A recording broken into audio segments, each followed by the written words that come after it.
say to thee.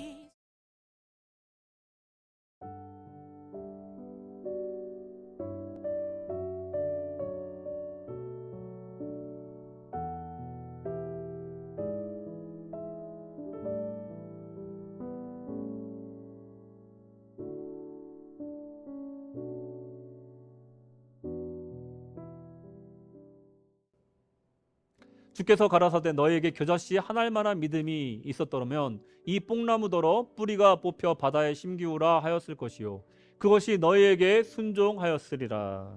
아멘.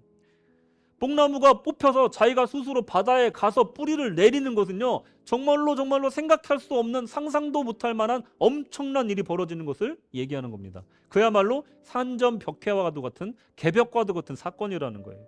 그런데 그 일이 어떻게 일어난다고요?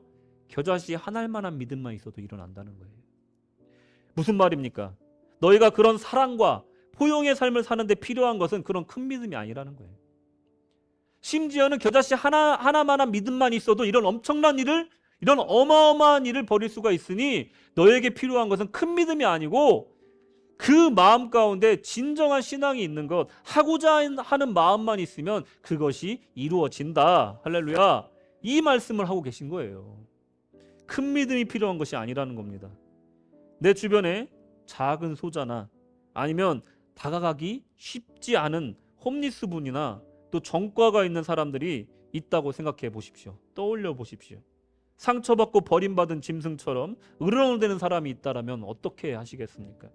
말만 하면 가시돋친 말로 상처 주는 사람이 있다면 우리 주님은 그 사람을 어떻게 대했을까요?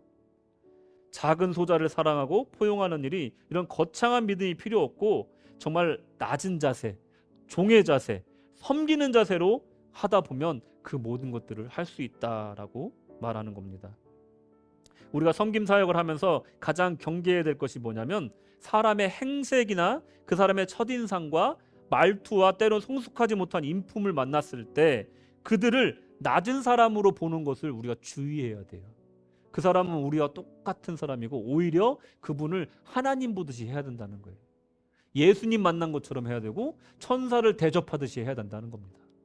우리가 종종 이런 오류에 빠질 때가 있어요. 나는 주는 사람으로서 누구는 주는 거고 너 말 안 들으면 안 줄 수도 있어. 이런 권한을 부릴 때가 있다라는 거예요. 여러분들 우리 교회 모퉁이 사역으로 금요일날 오시는 분들이요, 히잡 쓰신 분들, 뭐 싱글맘, 또 뭐 몸이 다쳐서 일을 못 하시는 분 여러 종류의 사람들이 오세요. 근데 대부분이 다 어두운 모습으로 오십니다. 왜냐하면 이곳저곳에서 도움받으려고 정말 다니다 보니까 내 사정은 이렇고 저렇고 신상 정보를 다 얘기하고 다니다 보니까 이제 지친 거예요. 그러니까 너무 마음속에 부끄러움도 있고 자기 자존감이 완전히 바닥을 치고 있는 상태인 거예요. 거기다가 또 도움을 받으러 왔잖아요. 그래서 우리는 최대한 밝은 모습으로 우리 대합시다. 점은 들어온 사람들 다 하나님의 축복 받으라고 축복합시다. 예수님 믿고 구원받게 해달라고 우리 기도합시다. 그렇게 금요 예배를 드려요. 오시면은 그게 히잡을 쓴 사람이든 아니면 막 울그락불그락 화를 내는 사람이든 누구든지 간에 우리 환영을 하자. 그래서 뭐 필요해? 커피 줄까? 좀 앉아서 쉴래? 뭐가 필요하니? 너 아이들 혹시 있니? 우리 장난감 있는데 좀 줄까? 막 물어봐서 따뜻하게 해드려요. 그리고 바우처를 또 넘겨드리고 그런 다음에 혹시 네가 영적으로 걱정하는 게 있니? 혹시 내가 이제 말하자면 목사인데 사관인데 널 위해서 좀 기도해줘도 되겠니? 물어보면요, 10명 중에 6명, 7명은 기도를 해달래요. 적어서 줘요. 그때 당시에 해달라고 안 하면 나중에라도 기도할 수 있게 적어서 준다고. 그러면 어떤 분은 우시고 어떤 분은 한참 자기 얘기하다가 밝은 얼굴로 돌아가십니다. 여러분, 우리가 그분들한테 뭐 아쉬운 게 있어서 싫은 소리 듣고 또 그런 울그락불그락한 얼굴에 대고 어렵게 웃을까요? 이렇게. 우리는요, 스스로 종된 사람이기 때문에 그렇습니다. 그리스도를 통해서 스스로 종된 사람이기 때문에 그렇게 하는 것입니다. 생각해 보시기 바랍니다.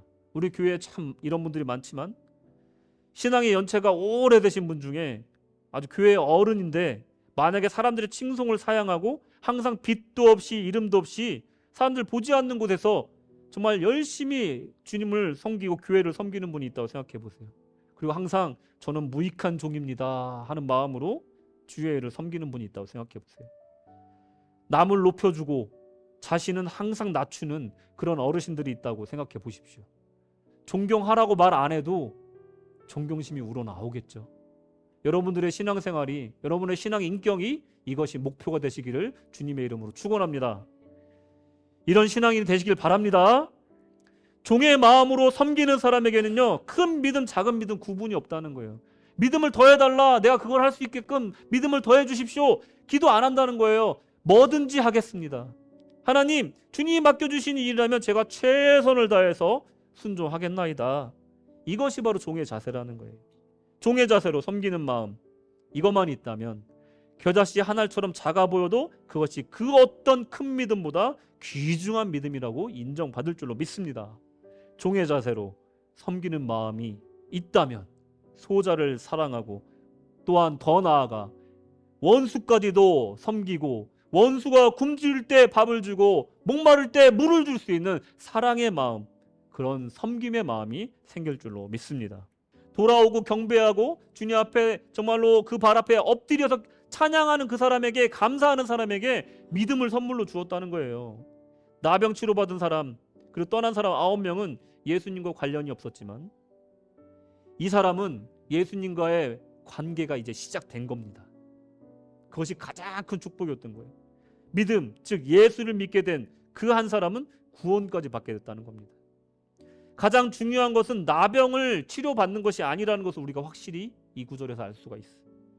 현재의 문제, 어려움과 또 문제 해결이 아니라 사실은 그 일들을 통해서 일하시는 하나님을 발견하는 영의 눈이 띄어지는 것, 예수님과의 관계가 시작되는 것이 가장 중요하다는 것을 이 한 명의 나병 환자를 통해서 우리가 알 수 있는 겁니다. 그들은 그렇게 생각했을지도 몰라요. 예수님이 뭐 한 거 없는데? 나는 그냥 제사장한테 가는 도중에 이거 행운이네? 야, 운 좋게 났네? 야, 좋네? 하고 9명은 갔을지도 모른다는 거예요. 근데 딱 한 명만은 예수님이 하셨도다, 할렐루야! 나 예수 이름으로 나왔도다, 할렐루야! 이걸 볼 수 있는 영의 눈을 주셨다는 겁니다. 여러분들의 삶 속에서 이런 일들이 수없이 지나갑니다. 하나님이 하신 일이라는 것을 우리가 놓칠 때가 너무 많다는 거예요. 돌아와 영광 돌리고 감사 올리는 믿음을 가져야 됩니다. 사도들이 구했던 그 믿음을 더하는 또 다른 방법은 바로 돌아와서 영광 돌리고 감사하는 것이라는 겁니다. 세상 살며 하나님의 주시는 놀라운 일들 체험하고 인도하심을 만나도 영의 눈이 없으면 이것을 모르고 행운으로 치부해 버린다는 거예요. 영광 돌리고, 정확히 주님이 하셨음을 영광 돌리고 감사할 때, 그 예배의 장소로 돌아올 때, 그때 우리에게 믿음이 더해지고 겨자씨보다 더 큰 믿음을 우리에게 주신다는 겁니다. 이제 우리가 선택해야 됩니다. 9이 될 것이냐, 1명이 될 것이냐 선택해야 된다는 겁니다.